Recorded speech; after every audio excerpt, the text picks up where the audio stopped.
recognized symbol of excellence in sports entertainment.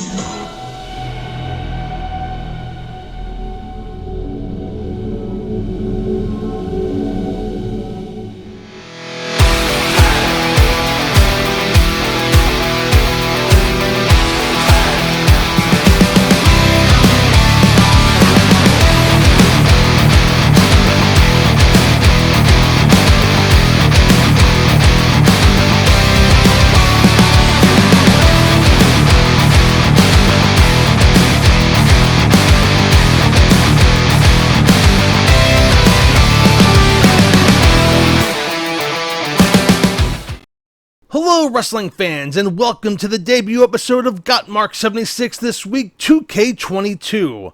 If you've been watching my channel for the last few years, then you watched as I redid the entire year of 1990 in World Championship Wrestling.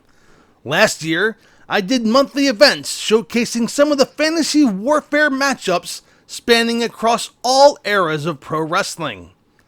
Well, I'm happy to announce that this season of Gotmark76 this week will be going back to my roots, to an extent. I will be returning to weekly shows that will feature the greatest stars in professional wrestling from the 1991 through 1995 era. With so much talent, it couldn't be contained to only one show, so I will be bringing you not one, not two, but 3 shows a week. Whew! Every Monday, an episode of WWF Monday Night Raw will drop. Every Tuesday, the stars of ECW, that's Eastern Championship Wrestling, will be showcased. The third episode will feature World Championship Wrestling with WCW Saturday Night.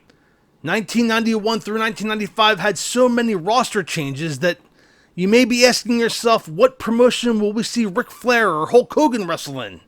Consider the talent of that era, 1991 through 1995, thrown into a blender to create a puree of rosters that dabble a little bit in everything. To help share with you what I have in mind, I'm going to post right now the rosters for each of the promotions. We are going to start with the World Wrestling Federation with a champions and roster for Monday Night Raw.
As the World Wrestling Federation champion, Nature Boy Ric Flair has a long list of challengers that won a shot at that title, including Hulk Hogan, the Macho Man Randy Savage, the American Dream Dusty Rhodes, and Rowdy Roddy Piper. Let's take you to last week's Monday Night Raw, when a non-title match between Nature Boy Ric Flair and Rowdy Roddy Piper took place. And Ric Flair making his way to the ring, and wait a second, there's Hulk Hogan attacking Ric Flair from behind! And Hulk Hogan wants that world title match in 3 weeks' time at the Royal Rumble. And this match is unofficial. Again, a non-title matchup here in our main event of Monday Night Raw. And the referee checking with Flair, who just got attacked by Hulk Hogan. That is a very non-Hulk Hogan-like maneuver to attack Ric Flair heading to ringside. But and Piper takes down Flair, goes for the cover. Referee counts 1, 2, and the kick out of 2 by Flair. I am in shock that we saw Hulk Hogan attack Ric Flair, but he wants to get his hands on Ric Flair. And Ric Flair, let's be honest, has been avoiding Hulk Hogan for the last several weeks. And maybe Hulk's attitude was that if he attacks Flair, that maybe Flair would man up and want to challenge Hogan. But of course, Ric Flair's allies, Mr. Perfect Kurt Hennig, Rick the Model Martel in recent weeks,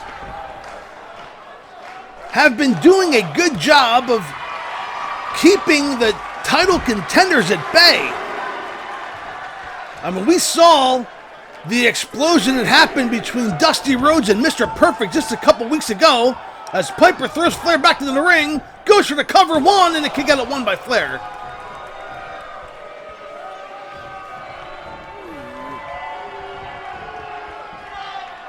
And a big right hand takes down Flair. Piper in control. We have had 4 people step up and want the world title opportunity. And President Jack Tunney has a big decision to make on his hands between Hulk Hogan and Roddy Piper, the American Dream Dusty Rhodes, and the Macho Man Randy Savage as Piper walks into an elbow by Flair.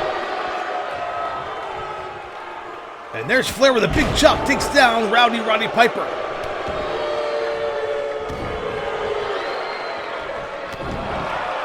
Flair now going to work. And Piper is in trouble. Again, this match is a non-title matchup, but one would think if Roddy Piper can pull out the victory, that will move him up in the rankings. Again, a 4-way #1 contender tie. And I do not want to be in President Jack Tunney's position when he has to make that decision, because you know he's going to hear it from the other 3 contenders who did not get the match at the Royal Rumble. As Flair going to work on Piper, choking him out. Has a count of 5 and breaks it up.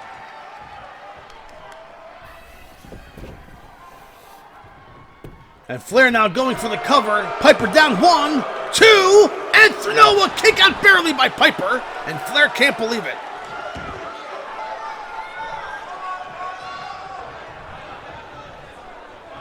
And now Flair positioning Piper, has him up, setting him up for what looks like a suplex, and gets him up, and down goes Piper.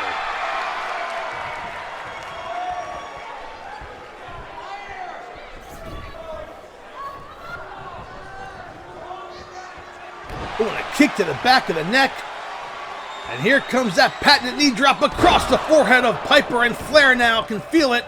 Could we be seeing the figure 4 leg lock? Piper getting back to his feet. Flair takes him down, but no, Piper blocks it in the knee to the kidneys.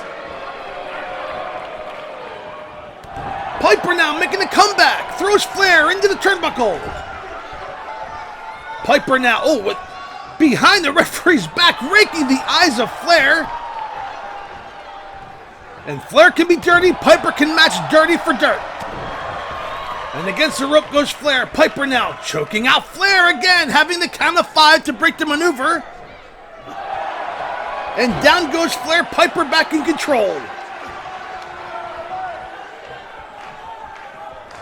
Flair in trouble. Piper throws Flair into the ropes, off the rope. The big chop takes down the Nature Boy.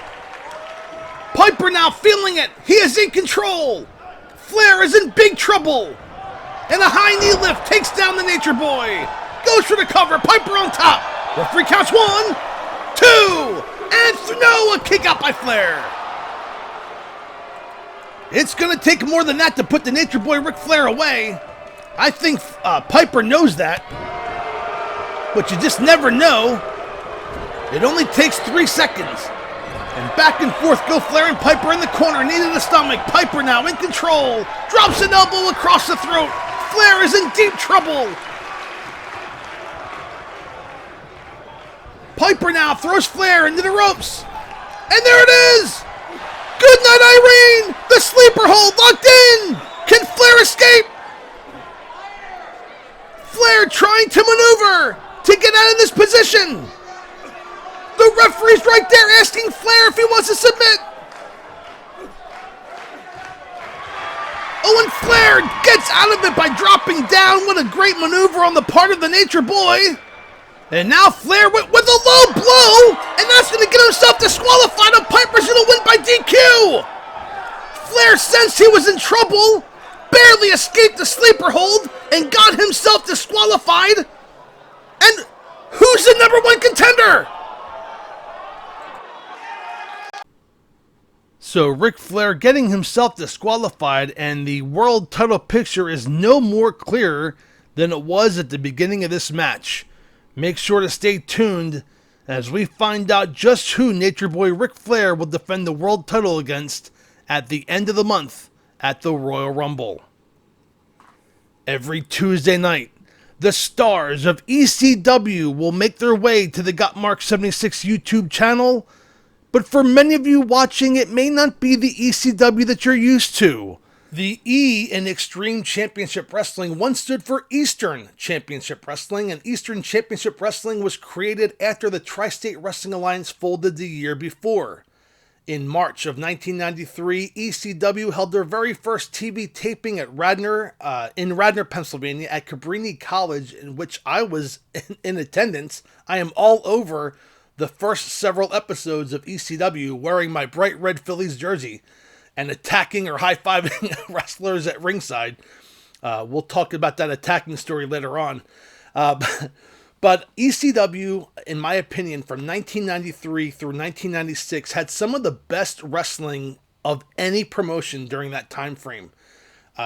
Everybody wanted a change of the big two companies, and ECW was a place that people went to either reinvent their characters or maybe take a break before going to another promotion. We are going to focus on the early years of ECW, the eastern part of ECW, and many of the Tri-State Wrestling Alliance talent will be there. Here is the ECW talent roster reveal.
So some of you may have watched that and said, wow, Nature Boy Buddy Landel was in ECW. Well, I don't think he was. However, Buddy Landel was the final Tri-State Wrestling Alliance champion, and the TWA was the precursor to what ECW became. So you will notice that the Blackhearts, Apocalypse and Destruction, Buddy Landel, Johnny Hotbody, who was, of course, in ECW, and some others, DC Drake, some of the Tri-State Wrestling Alliance originals, who some of them wrestled for ECW and some did not, made their way to the Gotmark76 ECW brand. We are going to show you the closing moments of the match where Nature Boy Buddy Landel defeated the Magnificent Morocco for the ECW title. And there were many times during this match where Buddy Landel could have gotten himself disqualified, but did not. The referee used his discretion, and Buddy Landel walked out of Baltimore Championship Wrestling with the ECW Championship. Here are the closing moments to that match. And again, the referee goes down. Landel has the chair, but the referee is not there to see it, and Landel with a chair shot to the midsection of the Magnificent Morocco. Oh, and a headshot. The referee getting back to his feet. Landel needs to be careful, gets rid of the chair. All he has to do is pin Morocco and we'll have a new champion, but no! Morocco fights back. The heart of a champion, fighting back with a big axe handle. And now Buddy Landel with a shoulder block takes down Morocco. Landel caused Morocco to bleed in the very early going of this matchup, and Morocco has had his vision impaired several times. And the referee checking to see if Morocco can continue. That blood must be causing issues with Morocco's sight. Morocco says he's okay. Off the ropes goes Landel and drops the knee across the forehead. That's not going to help the wound. And now Landel sitting up Morocco. Could it be the scoop slam? Here it comes, scoop slam. Off the ropes goes Landel and drops the elbow. New ECW champion. Goes for the cover. Referee in position, counts 1, 2, and no, Morocco kicks out. Any times this match could have been over, but Morocco keeps kicking out, and Landel, he's going back outside to the floor, and there's that steel chair again. The referee will not allow him to use this chair, and Landel throws it down, and wait a second, Landel going for Morocco, hits the referee instead, but a scoop slam on top of the chair. Morocco making a comeback, climbing the top rope. He leaps and misses a splash. Landel gets his knees up. And a big close. Wait a second. Again, Landel takes out the referee. That's about the 4th or 5th time in this match that Landel could have gotten himself disqualified. The referee getting back up, and he's allowing the match to continue. Look at the blood. Morocco bleeding profusely now. In control, has Landel up and chokeslam down to the ground. Morocco again climbing the top rope. He was not fortunate the last time. Will he have a better result this time? And no! Landel blocks. Gets the knees up at the last second. Scoop slam. We've seen this before. Drops the elbow. Will he get the pinfall this time? Hooks the leg. Landel on top, 1, 2, and 3. And we have a new ECW champion, the Nature Boy, Buddy Landel. And I'm telling you, there were many times during this match that the referee could have disqualified Buddy Landel, but did not. And the match kept going, but the damage done in the early going as Landel busted open Morocco very early on. And he just kept attacking that wound, and eventually, not 1 but 2 elbows put away the Magnificent Morocco, and your winner and new ECW champion, Nature Boy Buddy Landel.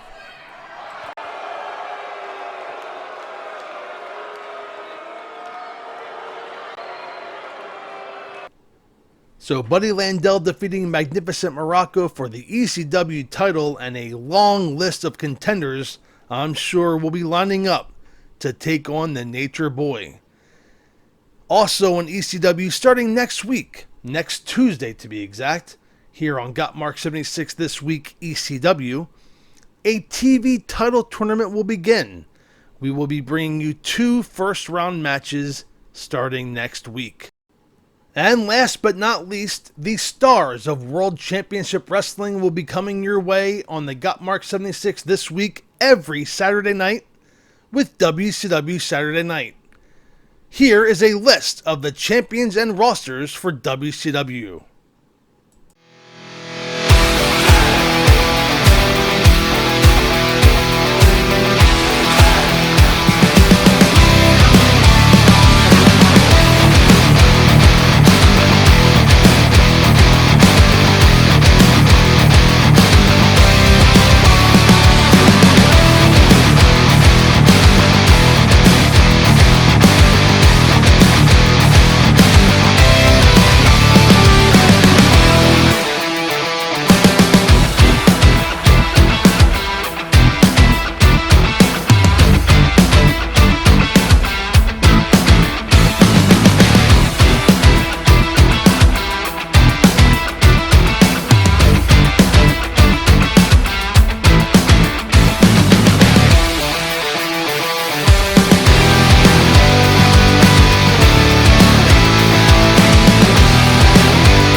The WCW World Champion Lex Luger has a long list of contenders.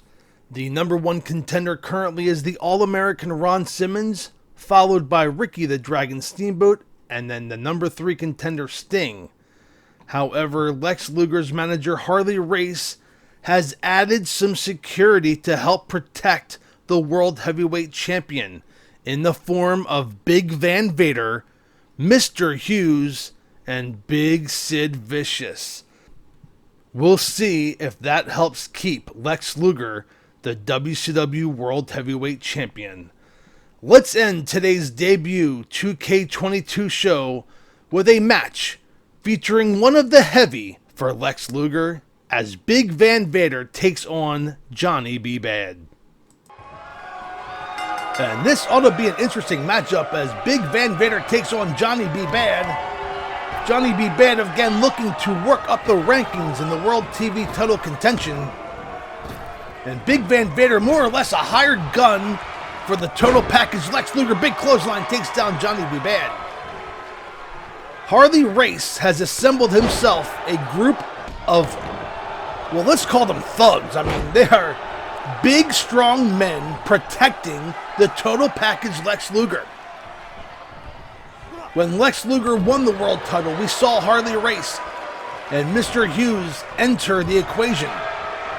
But in recent weeks, Harley Race has added the charge of Vader, and just recently, last week, he has hired Big Sid Vicious.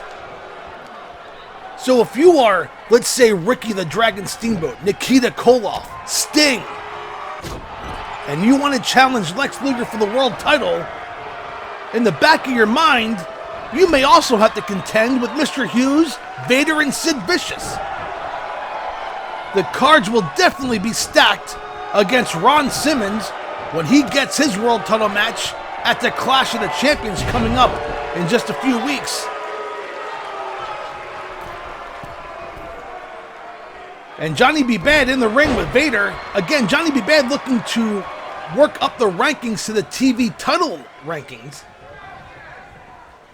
Mr. Wonderful Paul Orndorff has that challenge for the Clash of the Champions, where he will face the winner of the Great Muta and Johnny B. Bad. That match will take place next week here on WCW Saturday Night.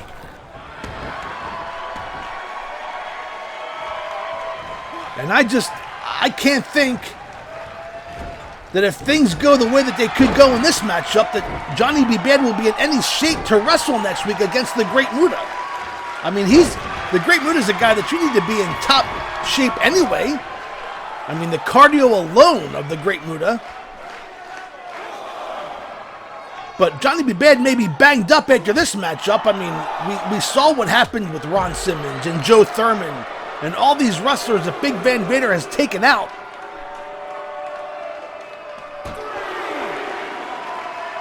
And now Vader has, and he drops Bad across the top of the guardrail. Wow, what a maneuver. Vader in control. And the hired gun to protect Luger has things very well in hand. And again, this is a top contender to a major championship here in WCW. And when Vader going for the chokeslam blocked by Johnny B. Bad, B. Bad drops to the DDT. Down goes Vader. This could be the chance that Johnny B. Bad needs to get back into this match. It has been pretty one-sided thus far. And now Bad picks up Vader. Drop kick. Another drop kick. Down goes Vader. Off the ropes. Bad leaps in a crossbody caught by Big Van Vader and slammed down with a backbreaker. And that may have ended the momentum of Johnny B. Bad. Vader throws Bad into the ropes. Oh, but Bad with a knee to the head. Oh, but Vader just takes down. Wow, wow, wow, wow. What a maneuver by Big Van Vader. Every time Johnny B. Bad seems to get things back on track, to make this a match, Vader just uses his power and his size to take down Johnny B. Bad in a big boot. Down goes Johnny B. Bad. And Vader in control. Harley Race loves this. He's at ringside, and here comes another chokeslam attempt, and Johnny B. Bad unable to escape this time. Down goes Bad. Vader setting him up. Could it be the powerbomb next? Has him. Vader picks up Johnny B. Bad like he weighs nothing and slams him down like he weighs a ton. Hooks the leg, but that's not necessary. 1, 2, and 3. And your winner, Big Van Vader, here on WCW Saturday night. Fans, we will be back with much more next week. Again, a number 1 contenders match with Johnny B. Bad taking on the Great Muta. The winner faces Paul Orndorff for the WCW TV title at the Clash of the Champions. Until then, I'm Gotmark76, and we'll see you for Monday Night Raw. Goodbye, everybody.